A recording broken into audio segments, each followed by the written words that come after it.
दुनिया में दो तरह के लोग होते हैं। पहले लोग जो हर साल नई शुरुआत करते हैं, कल से जिम, कल से पढ़ाई, कल से डिसिप्लिन, लेकिन उनका कल कभी आता नहीं।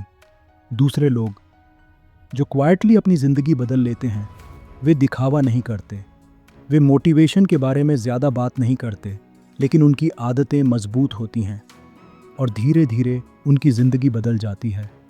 सवाल ये है, दोनों में फ़र्क क्या है? क्या कुछ लोग नेचुरली डिसिप्लिन्ड होते हैं? क्या कुछ लोगों में स्ट्रॉन्ग विल पावर होती है? एटॉमिक हैबिट्स कहती है, नहीं, फ़र्क पर्सनैलिटी में नहीं, सिस्टम में होता है। कहानी नेहा और दिया। नेहा और दिया बचपन की दोस्त थीं। दोनों का सपना था कि वे अपनी ज़िंदगी में कुछ बड़ा करें। एक दिन दोनों ने फैसला किया, अब हम रोज़ पढ़ेंगे और नई स्किल सीखेंगे। नेहा बहुत एक्साइटेड थी। उसने एक डायरी निकाली और लिखा, सुबह 5 बजे उठना, 2 घंटे पढ़ाई, 1 घंटा स्किल लर्निंग, 30 मिनट एक्सरसाइज। उसे लगा कि यही डिसिप्लिन है। दिया ने डायरी खोली और सिर्फ एक लाइन लिखी, मैं रोज़ 10 मिनट पढ़ूंगी। 3 दिन बाद नेहा का रूटीन टूटने लगा। पहले दिन एक्साइटमेंट, दूसरे दिन थोड़ा मुश्किल, तीसरे दिन अलार्म बजा और उसने कहा, आज थोड़ा रेस्ट ले लेते हैं, और धीरे धीरे प्लान ख़त्म। लेकिन दिया, वह अभी भी रोज़ पढ़ रही थी। क्यों? क्योंकि उसका गोल छोटा था। सच्चाई एक, लोग गोल्स पर ध्यान देते हैं, सिस्टम पर नहीं। हम अक्सर गोल्स बनाते हैं, मुझे फिट होना है, मुझे रोज़ पढ़ना है, मुझे डिसिप्लिन चाहिए। लेकिन एटॉमिक हैबिट्स कहती है, गोल सिर्फ दिशा देते हैं, सिस्टम परिणाम देते हैं। उदाहरण, गोल मुझे रोज़ पढ़ना है, सिस्टम रात को किताब तकिए के पास रखना। छोटा बदलाव लेकिन बड़ा फ़र्क। मज़ेदार उदाहरण, अगर कोई व्यक्ति कहे मैं रोज़ 2 घंटे पढ़ूंगा तो 90% लोग एक हफ्ते में छोड़ देंगे। लेकिन अगर कोई कहे मैं रोज़ सिर्फ 5 मिनट पढ़ूंगा तो वह महीनों तक जारी रख सकता है। सच्चाई 2, एनवायरनमेंट हमारी आदतों को तय करता है। बहुत लोग सोचते हैं कि डिसिप्लिन अंदर से आता है, लेकिन सच ये है, एनवायरनमेंट बहुत बड़ा रोल निभाता है। उदाहरण, अगर आपके सामने जंक फूड रखा है तो डाइट मुश्किल हो जाती है। अगर घर में जंक फूड ही नहीं है तो डाइट आसान हो जाती है। मज़ेदार उदाहरण, अगर फ़ोन हमेशा हाथ में रहेगा तो स्क्रॉलिंग ज़रूर होगी।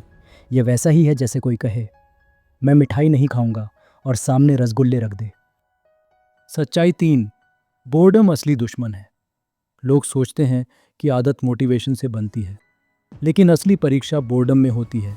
उदाहरण, पहले दिन जिम मज़ेदार लगता है, दूसरे दिन भी, लेकिन 20 दिन बाद वही एक्सरसाइज बोरिंग लगने लगती है। यहीं पर लोग हार जाते हैं। मज़ेदार सच, डिसिप्लिन का असली मतलब है जब मन नहीं करे तब भी करना, और यही चीज़ सबसे मुश्किल होती है। सच्चाई 4, इंस्टेंट ग्रेटिफिकेशन का जाल। आज की दुनिया इंस्टेंट रिवॉर्ड से भरी है। फ़ोन, सोशल मीडिया, गेम्स, ये सब तुरंत डोपामीन देते हैं, लेकिन अच्छी आदतें धीरे रिवॉर्ड देती हैं। तुलना, इंस्टाग्राम स्क्रॉल करना, तुरंत मज़ा, किताब पढ़ना, धीरे फ़ायदा, इसीलिए दिमाग स्क्रॉलिंग चुनता है। मज़ेदार उदाहरण, अगर पढ़ाई भी रील्स जैसी होती तो शायद दुनिया में हर कोई टॉपर होता। सच्चाई 5, लोग आइडेंटिटी नहीं बदलते। एटॉमिक हैबिट्स की सबसे पावरफुल बात है आइडेंटिटी चेंज। उदाहरण, अगर कोई कहे मुझे किताब पढ़नी चाहिए तो यह गोल है, लेकिन अगर कोई कहे मैं रीडर हूँ तो यह आइडेंटिटी है। फ़र्क, गोल टेम्पोररी होता है, आइडेंटिटी परमानेंट होती है। जब आइडेंटिटी बदलती है तो बिहेवियर अपने आप बदल जाता है।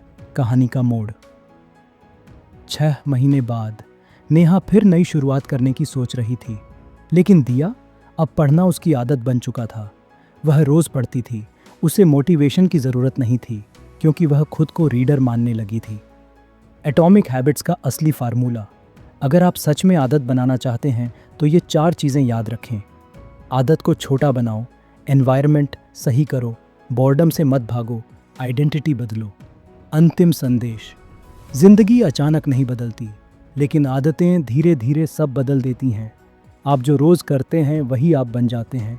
इसलिए बड़ी शुरुआत का इंतज़ार मत कीजिए, आज से एक छोटी आदत शुरू कीजिए, क्योंकि कई बार सबसे बड़ा बदलाव सबसे छोटी शुरुआत से आता है